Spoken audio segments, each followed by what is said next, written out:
जय हिंद दोस्तों, आपका स्वागत है आपके YouTube चैनल बिहारी स्टडी पे। दोस्तों, जैसा कि आपको मालूम है, आपका बिहार दरोगा का एग्ज़ाम जो 24 तारीख से है, बहुत ही कम समय बचा है अपने आपके एग्ज़ाम में। दोस्तों, आज हम आपका जो है एडोटेरिया बिहार दरोगा पुलिस अवर निरीक्षण मेंस टेस्ट सीरीज जो करवाने वाले हैं, कुल मिलाकर 15 सेट है दोस्तों। जी हाँ दोस्तों, 15 सेट 15 दिन में हम करवाएंगे, इसीलिए आप हमारे साथ बने रहे। आपका प्रत्येक दिन एक सेट डिस्कशन कराया जाएगा हमारे चैनल के द्वारा, ठीक है दोस्तों। और एडोटेरिया का तो बिना समय गवाए अपने टॉपिक पे आगे चलेंगे और आपका टेस्ट सीरीज स्टार्ट करेंगे दोस्तों, बिना समय गवाए। दोस्तों, यदि आप हमारे चैनल पे नए हैं और यदि आप बिहार दरोगा के स्टूडेंट हैं, यदि बिहार पुलिस से संबंधित स्टूडेंट हैं, तो आप हमारे चैनल को 100% सब्सक्राइब कर ले। आपके लिए बहुत ही इम्पोर्टेंट टॉपिक रहेगा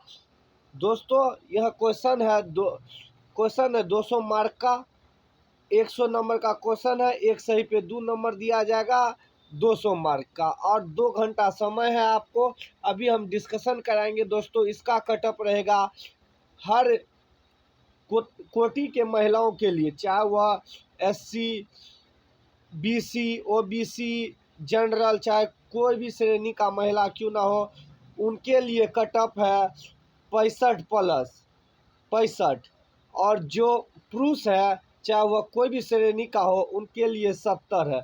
यदि महिला का रो स्कोर 65 से ऊपर आ रहा है तो वह आज का कटअप पार कर जाएगी, और पुरुष का स्कोर 70 से अधिक आ रहा है तो वह अपना कटअप पार कर जाएगा। दोस्तों, आप अंत तक बने रहे और आप हमारे साथ क्यूज में भाग ले, और अंत में आप हमें मैसेज करके अवश्य बताएं कि आपका कितना आ रहा है। तो चलिए दोस्तों, आगे चलते हैं और डिस्कशन कराते हैं।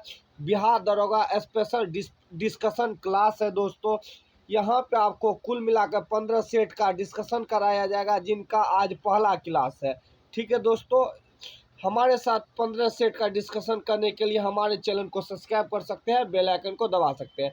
चलिए दोस्तों, बिना समय गवाए अपने टॉपिक पे आगे चलते हैं और डिस्कशन स्टार्ट करते हैं। बहुत ही अच्छे से डिस्कशन कराएंगे दोस्तों। दोस्तों, चलिए सभी लोग तैयार हो जाइए और बताइए दोस्तों। क्वेश्चन नंबर 1, लास्ट में अपना रो स्कोर अवश्य बताइएगा। दयाराम साहनी ने किस हड़प्पा कालीन स्थल का उत्खनन करवाया था? दोस्तों, आपके सामने 4 ऑप्शन है, 4 में से एक चूज करना है। कुछ समय में हम खुद बताएंगे। यदि आप सही कर रहे हैं तो एक कॉपी आप रखिए सामने में। यदि आप सही बोले तो 1 लिखिए, 1+ लिखिए। यदि आप गलत बोले तो 1- लिखिए, और लास्ट में हमें अवश्य मैसेज करके बताइए कि आपका कितना स्कोर हुआ। तो दयाराम साहनी ने किस हड़प्पा कालीन स्थल का उत्खनन कराया था? तो दोस्तों, इसका आंसर हो जाएगा सी, हड़प्पा। चलिए दोस्तों, इसी तरह आगे चलते हैं और आगे चलते हैं दोस्तों। आगे है अनेकांतवाद का संबंध किस धर्म से है? जी हाँ दोस्तों, अनेकांतवाद का संबंध किस धर्म से है दोस्तों, वो बताइए किस धर्म से है अनेकांतवाद का संबंध। चलिए दोस्तों, इसका आंसर डी है, जैन धर्म से।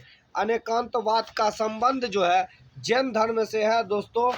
अनेकांतवाद का संबंध जैन धर्म से। आगे है चोल शासन प्रणाली की सर्वाधिक महत्वपूर्ण विशेषता क्या थी? चोल शासन प्रणाली की सर्वाधिक महत्वपूर्ण विशेषता क्या थी? चलिए दोस्तों, सभी लोग अपना अपना आंसर दे। तो मैं इसका आंसर दूंगा ए, स्थानीय स्वशासन। चोल शासन प्रणाली की सर्वाधिक महत्वपूर्ण विशेषता क्या थी? स्थानीय स्वशासन। सभी लोग अपना अपना स्कोर लिखते जाए, कितना सही हो रहा है कितना गलत हो रहा है। निगेटिव काट के लास्ट में आप हमें मैसेज अवश्य करें। चलिए दोस्तों, इसी तरह आगे चलते हैं। आगे है प्रसिद्ध हल्दी घाटी का युद्ध कब हुआ था? चलिए दोस्तों, फटाफट सभी लोग अपना अपना जवाब दे। प्रसिद्ध हल्दी घाटी का युद्ध कब हुआ था? इसका आंसर है बी, 18 जून 1576। चलिए आगे चलते हैं, इसी तरह फटाफट आगे चलते हैं। भारत में चिश्ती शिला की स्थापना किसने की? तो इसका आंसर हो जाएगा दोस्तों, इसका आंसर क्या होगा, फटाफट आप लोग आंसर दें। भारत में चिश्ती सिलसिला की स्थापना किसने की? तो इसका आंसर है दोस्तों, इसका आंसर हो जाएगा बी, ख्वाजा मोइनुद्दीन चिश्ती। चलिए दोस्तों आगे चलते हैं। चलिए आगे का है, किस मुगल कालीन इमारत में सर्वप्रथम पित्रादुरा नामक जराऊ काम किया गया था? जी हाँ दोस्तों, आपका क्वेश्चन है और सभी लोग फटाफट अपना आंसर दे। किस मुगल कालीन इमारत में सर्वप्रथम पित्रादुला नामक जराऊ काम किया गया था? तो इसका आंसर क्या हो जाएगा दोस्तों, फटाफट सभी लोग अपना आंसर दे। सामने है, इसका आंसर होगा दोस्तों, इसका आंसर डी हो जाएगा, एतमादुल्ला का मकबरा। एतमादुल्ला का मकबरा। जी हाँ दोस्तों, चलिए आगे चलते हैं इसी तरह फटाफट। तबकात ए नासिरी पुस्तक किसने लिखी? जी हाँ दोस्तों, तबकात ए नासिरी पुस्तक के लेखक कौन है? चलिए फटाफट आंसर दीजिए दोस्तों, फटाफट आंसर। इसका आंसर होगा ए, मिन्हाजुद्दीन सिराज। ठीक है, चलिए दोस्तों आगे चलते हैं। आगे क्वेश्चन आप पढ़िए, आगे का है, निम्नलिखित में से किस गवर्नर जनरल ने दास प्रथा का अंत किया? जी हाँ दोस्तों, बहुत ही इंपॉर्टेंट क्वेश्चन है, दास प्रथा का अंत किस गवर्नर ने किया था? तो दोस्तों इसका आंसर हो जाएगा, ए। जी हाँ दोस्तों, इसका आंसर हो जाएगा ए, लॉर्ड एलनबरो। दास प्रथा पर प्रतिबंध, लॉर्ड एलनबरो। चलिए दोस्तों इसी तरह आगे चलते हैं, इसी तरह आगे चलेंगे और बहुत ही इम्पोर्टेंट क्वेश्चन से मुलाकात करेंगे। दोस्तों आप वीडियो को शेयर करें, चैनल को सब्सक्राइब करें। चलिए दोस्तों क्वेश्चन है, 1857 की क्रांति के समय भारत का गवर्नर जनरल कौन था? चलिए फटाफट बोलिए, बहुत इम्पोर्टेंट क्वेश्चन है। भारत की क्रांति के समय भारत का गवर्नर जनरल, यानी कि 1857 की क्रांति के समय भारत का गवर्नर जनरल कौन था? तो चलिए दोस्तों मैं बता दूं आपको कि इसका आंसर बी हो जाएगा, कैनिंग। 1857 की क्रांति के समय भारत का गवर्नर जनरल लॉर्ड कैनिंग। चलिए दोस्तों इसी तरह आगे बढ़ते हैं। मोपला विद्रोह भारत के किस राज्य में हुआ था? फटाफट आंसर दीजिए दोस्तों, मोपला विद्रोह भारत के किस राज्य में हुआ था? इसका आंसर हो जाएगा दोस्तों, इसका आंसर हो जाएगा सी, केरल। दोस्तों इसका आंसर हो जाएगा सी, केरल। चलिए दोस्तों, अस्थाई बंदोबस्त की नीति सर्वप्रथम किस राज्य में लागू की गई? फटाफट अब जवाब देते जाइए फ्रेंड्स। अस्थाई बंदोबस्त की नीति सर्वप्रथम किस राज्य में लागू की गई? तो बंगाल में। अस्थाई बंदोबस्त सर्वप्रथम किस राज्य में लागू की गई? तो बंगाल में। जी हाँ दोस्तों, इसका आंसर बी हो जाएगा। चलिए आगे चलते हैं। स्वदेशी आंदोलन की शुरुआत कब हुई थी?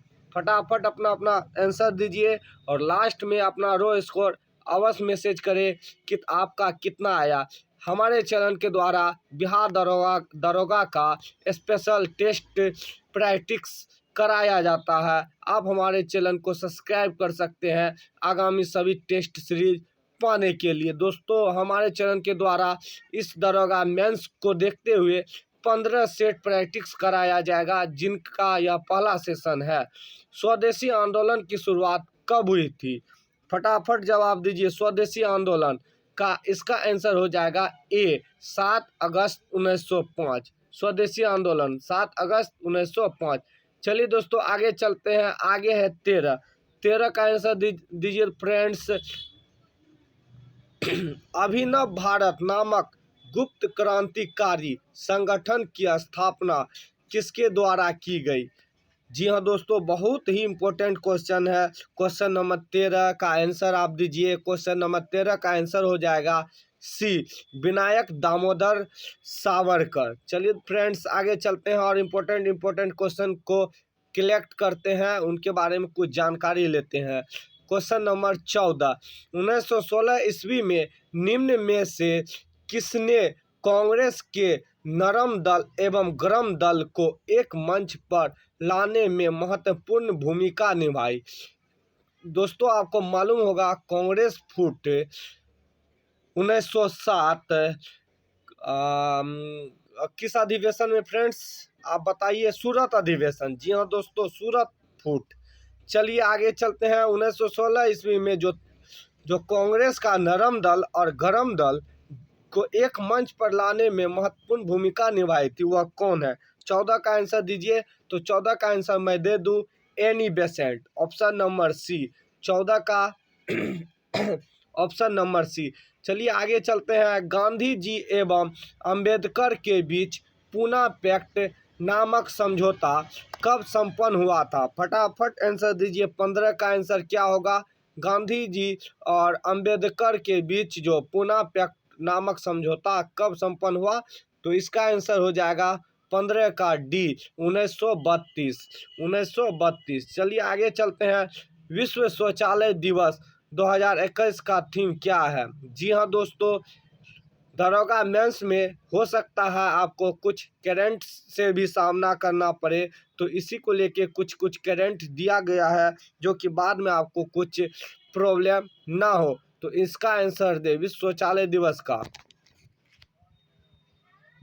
तो विश्व शौचालय दिवस 2021 का थीम था ब्लोइंग टॉयलेट।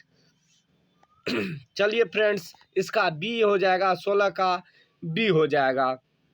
आगे चलते हैं और फटाफट अपने टॉपिक को कवर करने का प्रयास करते हैं दोस्तों। चलिए आप वीडियो को शेयर करें, वीडियो को लाइक करें और चैनल को सब्सक्राइब करना ना भूलें, बेल आइकन को अवश्य दबाएं ताकि आपको दरोगा का आगामी सेट प्रैक्टिस का समय मिलता रहे। Question number 17। तनामी मरुस्थल निम्नांकित में से किस देश में स्थित है? जी हाँ दोस्तों, मोस्ट इम्पोर्टेंट क्वेश्चन। इस तरह का क्वेश्चन दरोगा में काफ़ी पूछा जाता है दोस्तों। तनामी मरुस्थल किस देश में स्थित है, किस देश में है? तो इसका आंसर क्या होगा? फटाफट दीजिए। 17 का आंसर डी हो जाएगा, ऑस्ट्रेलिया। तनामी मरुस्थल ऑस्ट्रेलिया। जी हाँ दोस्तों, तनामी मरुस्थल कहाँ है दोस्तों? फटाफट बोलिए। ऑस्ट्रेलिया में है। चलिए आगे चलते हैं और आगे इंपॉर्टेंट क्वेश्चन को और करते हैं। सिंधु नदी का उद्गम स्थान निम्नलिखित में से कौन सा है? मतलब इस निम्न 4 ऑप्शन में से सिंधु नदी का उद्गम कहाँ होता है? निम्न 4 स्थान में से एक स्थान बताइए जहां सिंधु नदी का उद्गम होता है। तो चलिए दोस्तों, मैं आपको बता दूं कि इसका आंसर बी हो जाएगा, राकसताल। जी हाँ दोस्तों, 18 का आंसर बी, सिंधु नदी का उद्गम राकसताल में होता है। Question number 19। निम्नलिखित में से निम्नलिखित में से कौन नीलगिरी पहाड़ी की सबसे ऊंची चोटी है? क्वेश्चन नंबर 19 का आंसर दीजिए। नीलगिरी की सबसे ऊंची चोटी डोडा बेटा। 19 का सी हो जाएगा। चलिए इसी तरह आगे चलते हैं और इम्पोर्टेंट क्वेश्चन करते हैं। उत्तर भारत के मैदानी भागों में शीत ऋतु में वर्षा किस कारण से होती है? Most important question. उत्तर भारत के मैदानी भागों में शीत ऋतु में वर्षा किस कारण से होती है? 20 का सी हो जाएगा, पश्चिमी विक्षोभ। जी हाँ दोस्तों, 20 का सी। आगे चलते हैं। 21 का निम्नलिखित में से कौन सी मिट्टी चाय की खेती के लिए सर्वाधिक उपयुक्त होती है? आपको बताना है चाय की खेती के लिए सर्वाधिक उपयुक्त माटी का नाम बताना है। तो मैं बता दूं, 21 का डी हो जाएगा। चाय की खेती के लिए सर्वाधिक उपयुक्त माटी लेटेराइट मिट्टी। जी हाँ दोस्तों, लेटेराइट मिट्टी। 21 का डी हो जाएगा। भारत में सर्वाधिक ग्रामीण जनसंख्या प्रतिशत वाला राज्य कौन है? भारत में सर्वाधिक ग्रामीण जनसंख्या प्रतिशत वाला राज्य, तो 22 का आंसर दीजिए आप सब फटाफट। तो भारत में सर्वाधिक ग्रामीण जनसंख्या प्रतिशत वाला राज्य कौन सा है? तो इसका आंसर हो जाएगा हिमाचल प्रदेश। जी हाँ दोस्तों, हिमाचल प्रदेश। आगे चलते हैं क्वेश्चन नंबर 23 पे। किबुल लामजाओ राष्ट्रीय उद्यान किस राज्य में स्थित है? किबुल लामजाओ, इसका आंसर हो जाएगा डी, मणिपुर। किबुल लामजाओ राष्ट्रीय उद्यान मणिपुर, तो इसका आंसर हो जाएगा डी, मणिपुर। 24 नंबर, सरहिंद नहर परियोजना किस राज्य में है? जी हाँ दोस्तों, आपके एग्जाम में परियोजना से लगभग 1 से 2 क्वेश्चन रहना तय है। तो दोस्तों आपके लिए यह क्वेश्चन भी इम्पोर्टेंट है, सरहिंद नहर परियोजना किस राज्य में स्थित है? तो 24 का आंसर हो जाएगा सी, पंजाब। सरहिंद नहर परियोजना पंजाब। आगे है, निम्नलिखित में से किस राज्य को धान की डलिया कहा जाता है? निम्न 4 ऑप्शन में से एक ऑप्शन आपको बताना है जिसे धान की डाली कहा जाता है, यानी कि धान की डलिया। तो इसका आंसर हो जाएगा छत्तीसगढ़। जी हाँ दोस्तों, निम्नलिखित में से किस राज्य को धान की डलिया कहा जाता है? छत्तीसगढ़। आगे चलते हैं, आगे क्वेश्चन नंबर सी पे। निम्नलिखित में से कौन सा जीवाणु मिट्टी में स्वतंत्र रूप से रहते हुए नाइट्रोजन को नाइट्रेट में परिवर्तित करता है? Most important question. जी हाँ दोस्तों, दरोगा का most important question, question number 26। निम्नलिखित में से कौन सा जीवाणु मिट्टी में स्वतंत्र रूप से रहते हुए नाइट्रोजन को नाइट्रेट में परिवर्तन करता है? चलिए फटाफट बताइए इसका आंसर क्या होगा।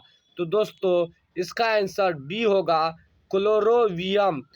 क्वेश्चन नंबर सी का ऑप्शन बी सही है। चलिए आगे चलते हैं, और इसी तरह आप हमारे साथ अंत तक बने रहे, आपको बहुत फायदा होगा। यदि आप दरोगा के छात्र हैं, दरोगा मेंस का एग्जाम आपको देना है, तो आपको 100% गारंटी के साथ काफ़ी लाभ पहुंचेगा हमारे इस डिस्कशन से। और लगभग हम 15 सेट का डिस्कशन कराएंगे, जिनका यह पहला सीरीज है। हमारे साथ बने रहने के लिए चैनल को आप सब्सक्राइब कर दे। क्वेश्चन नंबर 27 का है, नंदा देवी बायोस्फीयर रिजर्व किस राज्य में स्थित है? नंदा देवी बायोस्फीयर रिजर्व किस राज्य में स्थित है? 27 का ऑप्शन हो जाएगा बी, उत्तराखंड में। आगे चलते हैं 28 का, मॉन्ट्रियल प्रोटोकॉल का संबंध किससे है? फटाफट आंसर दे आप लोग, फटाफट आंसर दे, अपने कॉपी में ही लिखे, और लास्ट में आपका कितना रो स्कोर आ रहा है वह हमें मैसेज अवश्य करें। 28 का आंसर क्या होगा? 28 का ये हो जाएगा ओजोन परत। मॉन्ट्रियल प्रोटोकॉल का संबंध ओजोन परत से है। बहुत इंपॉर्टेंट क्वेश्चन। 28 का ये हो जाएगा आंसर। 29 का है, गोल्डन राइस में किस विटामिन की अधिकता पाई जाती है? गोल्डन राइस में सर्वाधिक संख्या में कौन सा विटामिन पाया जाता है? तो गोल्डन राइस में विटामिन ए सर्वाधिक संख्या में पाया जाता है। चलिए दोस्तों, इसका इसका हो जाएगा 29 का डी हो जाएगा।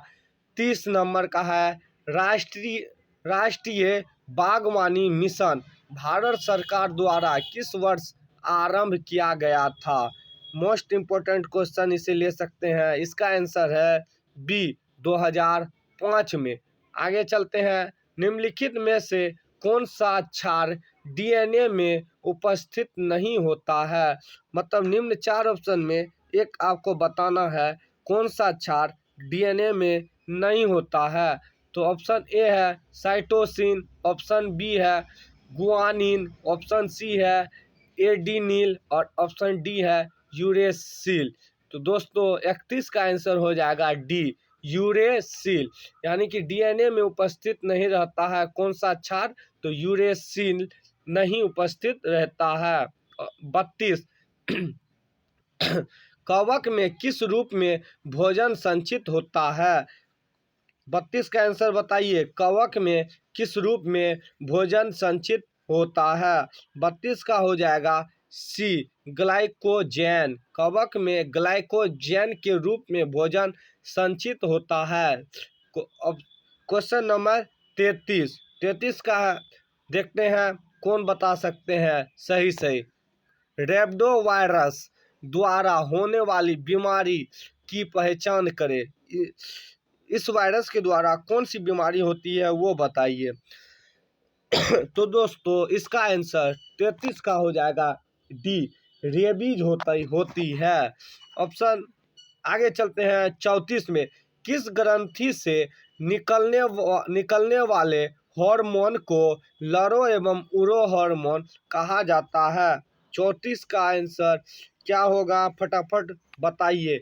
लरो और उरो हार्मोन किस ग्रंथि से निकलती है। तो 34 का आंसर हो जाएगा बी, अधिवृक्क ग्रंथि।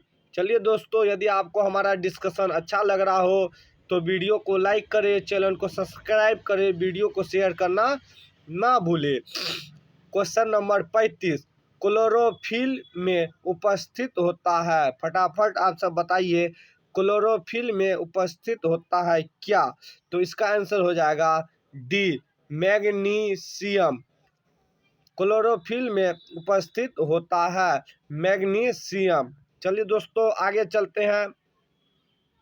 36 का है PLX क्या है, यानी कि PLX क्या है वो बताइए आप। 36 का हो जाएगा दोस्तों बी, विस्फोटक। एक विस्फोटक है PLX। आगे चलिए, मानव में लार का pH मान। बहुत ही इजी क्वेश्चन है दोस्तों, यह बहुत ही इजी क्वेश्चन आप ले सकते हैं। मनुष्य के लार का pH मान है 6.5 से 7.5। Option number A. सभी लोग अपना अपना स्कोर एक कॉपी में लिखते जाए और लास्ट में अपना रो स्कोर बताना ना भूले।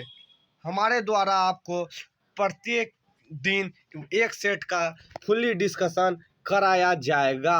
आगे चलते हैं। CNG गैस में मीथेन की मात्रा लगभग कितनी होती है। CNG गैस में मीथेन की मात्रा कितनी होती है। तो इसका आंसर हो जाएगा सी, 80 से 90%। CNG गैस में मीथेन की मात्रा 80 से 90% होती है। ठीक है दोस्तों, क्वेश्चन नंबर 38 हो गया। 39 पे चलते हैं फटाफट।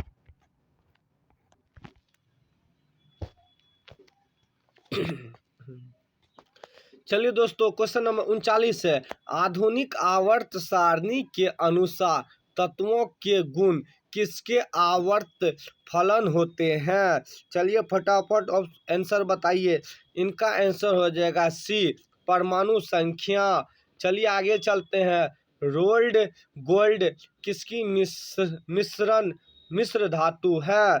40 का आंसर बताइए। 40 का हो जाएगा डी, Cu+Al। आगे चलते हैं, आगे और इम्पोर्टेंट क्वेश्चन है। चलिए, हाल ही में पद्मश्री विजेता शांति देवी का निधन हो गया है। उनका संबंध किस क्षेत्र से था। शांति देवी को जो पद्मश्री से सम्मानित किया गया था वो उसे किस क्षेत्र में सम्मानित किया गया था, या उसका संबंध किस क्षेत्र से है। तो उसका संबंध क्वेश्चन नंबर 41 का आंसर है सामाजिक कार्यकर्ता। 41 का सी हो जाएगा। चलिए आगे चलते हैं। 42 का पृथ्वी के लिए पलायन वेग का मान कितना होता है। जी हाँ दोस्तों, बिहार के हर एक एग्जाम में हजारों बार पूछे जाने वाला यह क्वेश्चन है। जी हाँ दोस्तों, हजारों बार पूछा गया यह क्वेश्चन है। बिहार के हर एक एग्जाम में यह क्वेश्चन आता है। क्वेश्चन नंबर 42, पृथ्वी के लिए पलायन वेग का मान कितना होता है बताइए। इसका आंसर होगा डी, 11.2 किलोमीटर प्रति सेकेंड। यदि इतना स्पीड से आप किसी भी वस्तु को ऊपर की ओर फेंक दीजिएगा तो वह वस्तु पृथ्वी के गुरुत्वाकर्षण बल को चीरते हुए अंतरिक्ष में निकल जाएगी। चलिए क्वेश्चन नंबर 43 का आंसर बताइए। लोलक का आवर्तकाल निम्न में से किस पर निर्भर नहीं करता है। लोलक का आवर्तकाल किस पर निर्भर नहीं करता है। यह भी क्वेश्चन हजारों बार पूछा गया है। 43 का आंसर है सी, द्रव्यमान पर। लोलक का आवर्तकाल द्रव्यमान पर निर्भर नहीं करता है। आगे चलते हैं। टेलीविजन के रिमोट कंट्रोल से किस प्रकार की तरंग किरण निकलती है? टेलीविजन के रिमोट कंट्रोल से किस प्रकार की किरण निकलती है? फटाफट 44 का आंसर क्या होगा बताइए। तो 44 का आंसर होगा बी, इंफ्रारेड किरण। इंफ्रारेड किरण निकलती है। आगे चलते हैं। आगे है 45 का है, ध्वनि का मोटा या पतला होना उसके किस गुण पर निर्भर करता है? ध्वनि का मोटा और पतला होना किस गुण पर निर्भर करता है? 45 का हो जाएगा सी, तारत्व पर निर्भर करता है। चलिए आगे चलते हैं। बच्चों के आंत में विकसित होने वाले पिनवर्म थ्रेडवर्म किस संघ के जीव है? 46 का फटाफट आंसर बताइए। 46 का आंसर होगा बी, एस्केलमिंथीज। एस्केलिमिथीज। चलिए आगे चलते हैं। 47, जिन शब्द का प्रयोग सर्वप्रथम किसके द्वारा किया गया था? जिन शब्द का प्रयोग सर्वप्रथम किसके द्वारा किया गया था? तो 47 का सी हो जाएगा, जोहानसेन। जिन शब्द का प्रयोग सर्वप्रथम जोहानसेन के द्वारा किया गया था। क्वेश्चन नंबर 48, मच्छरों को नियंत्रित करने के लिए किस मछली का प्रयोग किया जाता है? मच्छर को नियंत्रित करने के लिए किस मछली का प्रयोग किया जाता है? तो इसका आंसर हो जाएगा ए, गेबूसिया। गेबूसिया मछली का प्रयोग किया जाता है मच्छर को नियंत्रित करने के लिए। चलिए आगे और इम्पोर्टेंट क्वेश्चन दोस्तों, और आपकी तैयारी को हमारे द्वारा बहुत ही पुख्ता बनाने के लिए यह एक छोटा सा पहल है, जो कि हर रोज़ एक सेट डिस्कशन आपके साथ कराया जाएगा आपको, और आपके मेंस एग्ज़ाम में एक अच्छा निखार लाया जाएगा हमारे तरफ से। चलिए 49 का क्या है? 49 का है, हल्दी का खाया जाने वाला भाग क्या कहलाता है? चलिए 49 का आंसर बताइए फटाफट। 49 का हो जाएगा बी, प्रकंद। चलिए आगे चलते हैं। किस विटामिन की कमी से एनीमिया नामक बीमारी होती है? मोस्ट इम्पोर्टेंट क्वेश्चन, और लगभग हजारों एग्जाम में पूछा गया क्वेश्चन है कि किस विटामिन की कमी से एनीमिया नामक रोग होता है? तो विटामिन B12 की कमी से एनीमिया रोग होता है। 50 का सी हो जाएगा फ्रेंड्स, 50 का सी हो जाएगा। 51 का है, भारतीय संविधान में मौलिक कर्तव्य संबंधी प्रावधान किस देश के संविधान से लिया गया है? भारत में जो है मौलिक कर्तव्य संबंधित प्रावधान किस देश से लिया गया है? 51 का आंसर बताइए। तो मौलिक कर्तव्य रूस से लिया गया है, डी हो जाएगा। 52 का, स्वतंत्र भारत में भाषा के आधार पर गठित होने वाला प्रथम राज्य कौन है? तो स्वतंत्र भारत में भाषा के आधार पर गठित होने वाला प्रथम राज्य का नाम बताइए। और बहुत इंपॉर्टेंट क्वेश्चन, और काफ़ी एग्जाम में पूछा गया क्वेश्चन है। इसका आंसर हो जाएगा ए, आंध्र प्रदेश। इसका आंसर क्या हो जाएगा दोस्तों? ए हो जाएगा, आंध्र प्रदेश। आगे चलते हैं। आगे क्वेश्चन नंबर 53, प्राण एवं दैहिक स्वतंत्रता का संरक्षण संबंधित प्रावधान भारतीय संविधान के किस अनुच्छेद में है? 53 का फटाफट बताइए आप लोग। 53 का हो जाएगा सी, अनुच्छेद 21, प्राण एवं दैहिक स्वतंत्रता का संरक्षण अनुच्छेद 21, ऑप्शन सी, 53 का सी हो जाएगा। 54 का है, राष्ट्रपति के निर्वाचक मंडल में कौन शामिल नहीं है? तो राष्ट्रपति के निर्वाचन मंडल में कौन शामिल नहीं है? क्वेश्चन नंबर 54 का आंसर बताइए। तो कौन नहीं है? ऑप्शन नंबर डी सही है, यानी कि डी, विधान परिषद के सदस्य राष्ट्रपति के निर्वाचन मंडल में सम्मिलित नहीं है।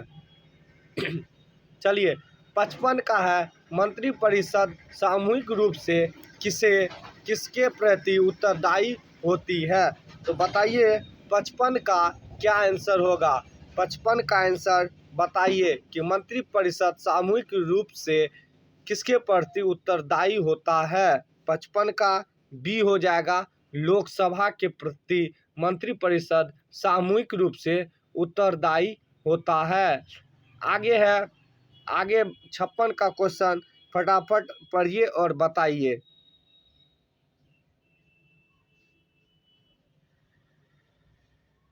चलिए 56 का क्वेश्चन है, डिकोडिंग मोदी 2.0। डिकोडिंग मोदी 2.0 के लेखक कौन है? फटाफट।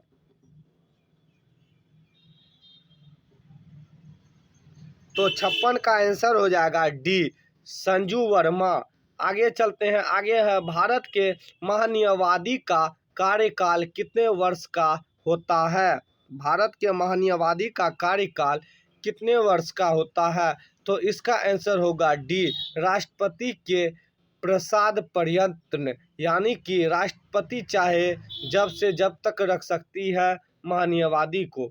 चलिए आगे चलते हैं, क्वेश्चन नंबर 58, सर्वोच्च न्यायालय के संबंध में कौन सा कथन असत्य है? तो दोस्तों आप चारों कथन पढ़िए और इसमें से कौन सा गलत है वह बताइए। दोस्तों 58 का तो डायरेक्ट हम आपको आंसर बता देते हैं, बी जो है वो गलत है। चलिए दोस्तों आगे चलते हैं।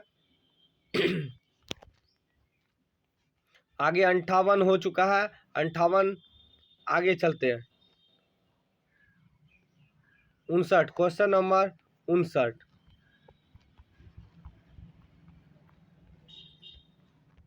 मोस्ट इम्पोर्टेंट क्वेश्चन डिस्कशन कराया जाएगा हमारे चैनल के द्वारा, इसलिए आप हमारे साथ अंत तक बने रहे। चलिए दोस्तों आगामी क्वेश्चन है, विधान परिषद के कितने सदस्यों को राज्यपाल मनोनीत करते हैं? तो बताइए कितने सदस्य को राज्यपाल मनोनीत करते हैं? विधान परिषद के कितने सदस्य को मनोनीत करते हैं राज्यपाल? तो इसका हो जाएगा बी, 1/6 सदस्य को। क्वेश्चन नंबर 60, निम्नलिखित में से कौन वरीयता क्रम में सबसे पहले आता है? क्वेश्चन नंबर 60 का आंसर दीजिए। वरीयता क्रम में सबसे पहले राज्यपाल आता है निम्न में से, ठीक है। आगे है 61, किस संविधान संशोधन के द्वारा शिक्षा को राज्य सूची से हटाकर समवर्ती सूची के अंतर्गत शामिल किया गया? बहुत ही इम्पोर्टेंट क्वेश्चन है ये दोस्तों, बहुत ही इम्पोर्टेंट क्वेश्चन, काफ़ी एग्जाम में पूछने की संभावना है कि जो है किस संविधान संशोधन के द्वारा शिक्षा को राज्य सूची से हटाकर समवर्ती सूची में रखा गया? तो 61 का बी हो जाएगा, 42वां संविधान संशोधन। 62 का है, भारत में पंचायती राज का शुभारंभ सर्वप्रथम किस राज्य में हुआ था? तो भारत में पंचायती राज का शुभारंभ सर्वप्रथम किस राज्य में हुआ था? 62 का आंसर बताइए। 62 का सी हो जाएगा, राजस्थान। भारत के 63, नेक्स्ट क्वेश्चन और आंसर दीजिए। भारत के राष्ट्रीय ध्वज में स्थित चक्र किस रंग का है? भारत के राष्ट्रीय ध्वज में स्थित चक्र किस रंग का है? 63 का आंसर दीजिए। 63 का डी हो जाएगा, नीला। दोस्तों यदि आपको हमारा डिस्कशन अच्छा लग रहा है तो वीडियो को शेयर करना ना भूले, सब्सक्राइब करना ना भूले, वीडियो को लाइक करें, बेल आइकन को जरूर दबाएं। चलिए दोस्तों आगे चलते हैं और वीडियो को अंत तक देखें, तब जाके आपका एक सेट पूर्णतः डिस्कशन और बहुत अच्छी तरह से ख़त्म होगा और आपको लाभ ही लाभ मिलेगा। क्वेश्चन नंबर 64 का है, किस समिति को प्रकलन समिति की जुड़वां बहन कहा जाता है? क्वेश्चन नंबर 64, किस समिति को प्रकलन समिति की जुड़वां बहन कहा जाता है? बताइए 64, 64 का आंसर दीजिए सभी लोग। 64 का आंसर हो जाएगा लोक लेखा समिति को प्रकलन समिति की जुड़वा बहन कहा जाता है। सभी लोग लास्ट में अपना रो स्कोर देना ना भूले। 65, निम्नलिखित में से कौन देश में राष्ट्रीय आपात लागू करने का आधार नहीं है? चलिए, निम्नलिखित में से कौन देश में राष्ट्रीय आपात लागू करने का आधार नहीं है? क्वेश्चन नंबर 65 का आंसर है डी, सरकार के विरुद्ध तीव्र अहिंसक आंदोलन। चलिए, मतलब कि यदि सरकार के ऑप्शन है, 4 ऑप्शन है जिसमें युद्ध, तो आपातकाल लागू हो सकता है, बाह्य आक्रमण हो सकता है और सशस्त्र विद्रोह में भी आपातकाल लागू हो सकता है। बट यदि सरकार के विरुद्ध अहिंसा या कोई आंदोलन हो, तब यदि सरकार चाहे वो आपातकाल लगा दे तो ऐसा नहीं हो सकता, ये संविधान के खिलाफ है। प्रथम पंचवर्षीय योजना किस मॉडल पर आधारित थी? Most important question, question number 66 का आंसर होगा बी, हेरोल्ड डोमर मॉडल। चलिए आगे चलते हैं।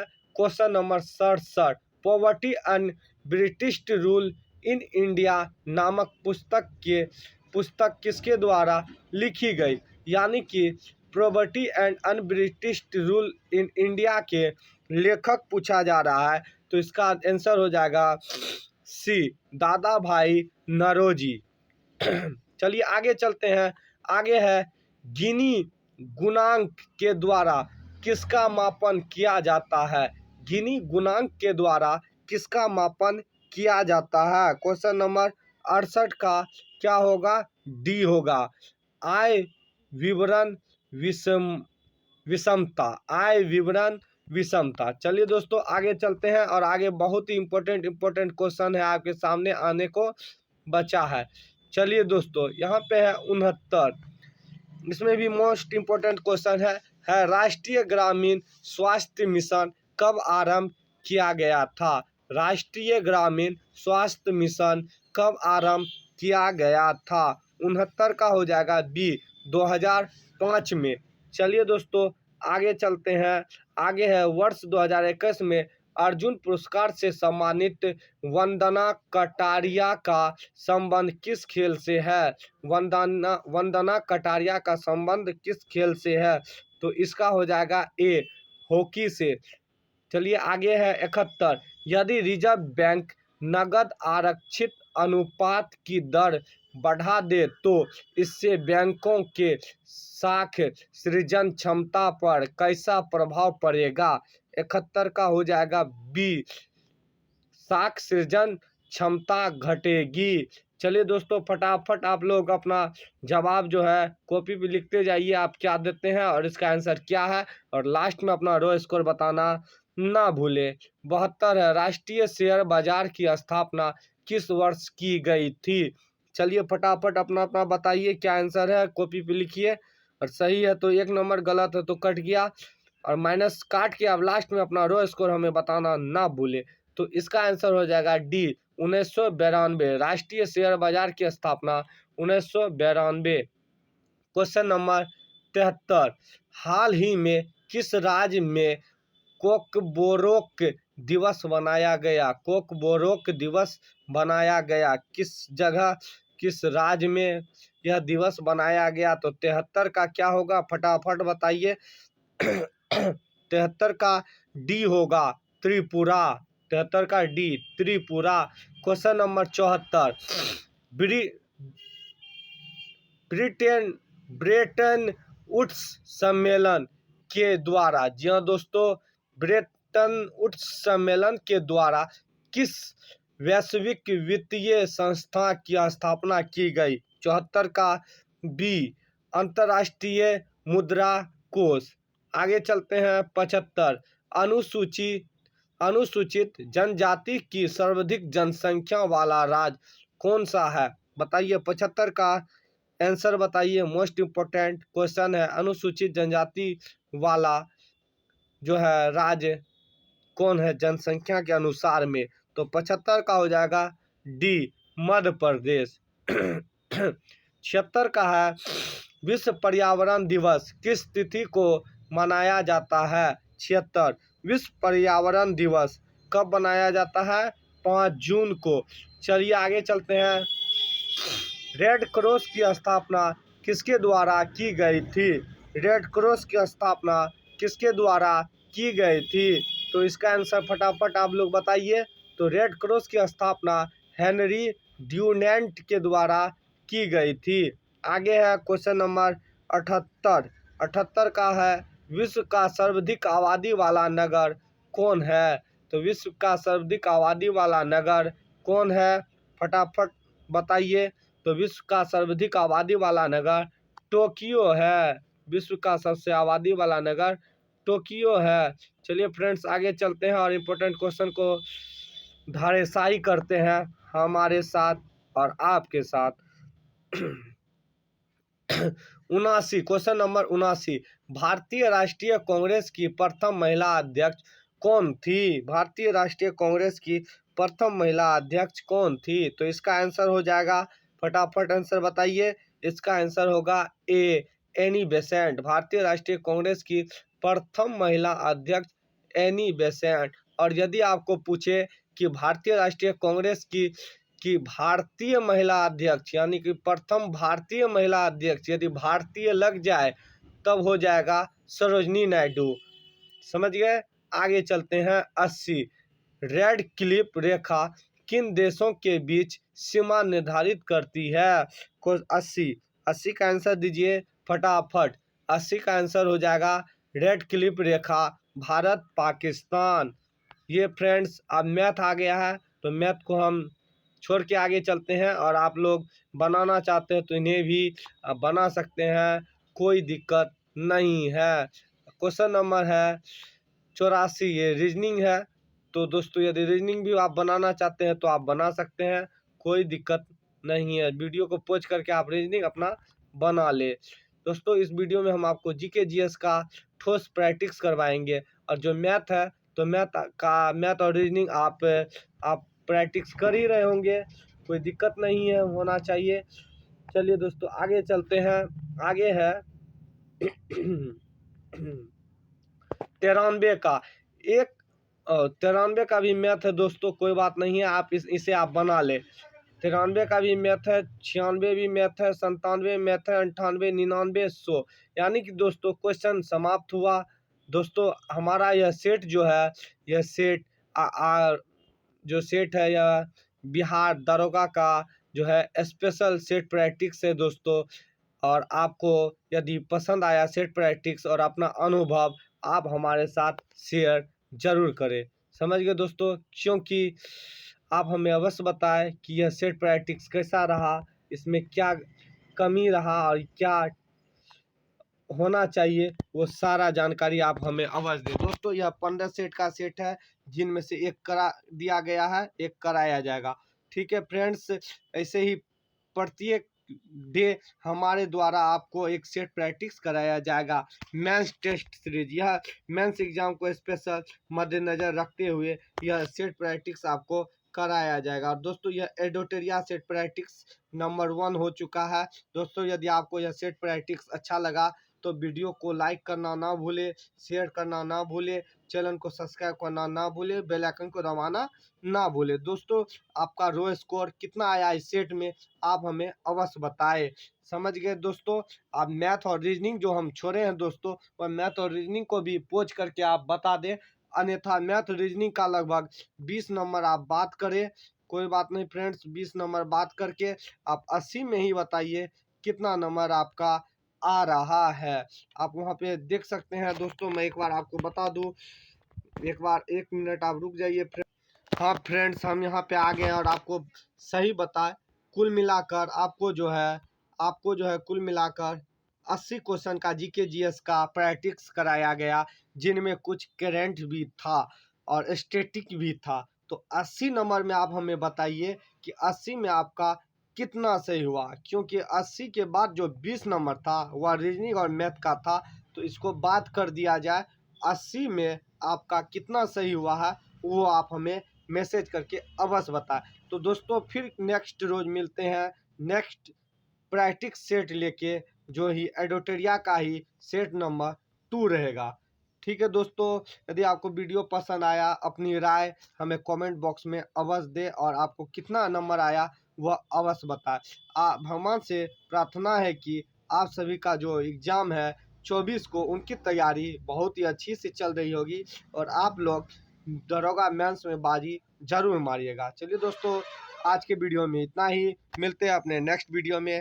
तब तक के लिए जय हिंद, जय भारत, वंदे मातरम।